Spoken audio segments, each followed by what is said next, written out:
Dernier procès fait au gouvernement, celui d'avoir agi trop tard ou trop peu. Un reproche très violemment formulé par le porte-parole de l'association des médecins urgentistes, Christophe Prudhomme. Gouverner, c'est prévoir et rien n'a été préparé.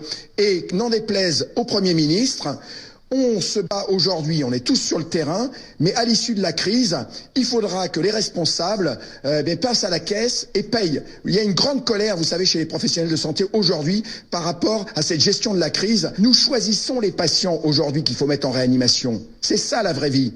Et donc ça, c'est dû à l'incurie du gouvernement et il y a des responsables politiques, des responsables médicaux, des responsables administratifs qui nous ont mis dans cette situation aujourd'hui. Je ne laisserai personne dire qu'il y a eu du retard sur la prise de décision s'agissant du confinement.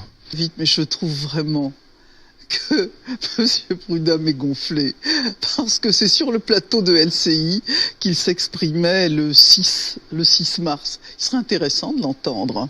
Le médecin a pensé que la surréaction des politiques risque d'être plus grave que la maladie. Tous les jours, c'est 8 à 10 morts sur les routes. Tous les jours. Oui. L'épidémie de grippe, depuis le début de l'épidémie de grippe, en France, l'épidémie de grippe saisonnière, c'est 5000 morts. 5000 morts. On sait que ce virus maintenant, avec le recul que l'on a, le retour de Chine, finalement, il est peu mortel.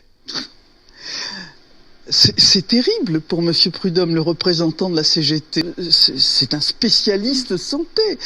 Christophe Prudhomme est urgentiste et il est porte-parole d'un syndicat d'urgentistes.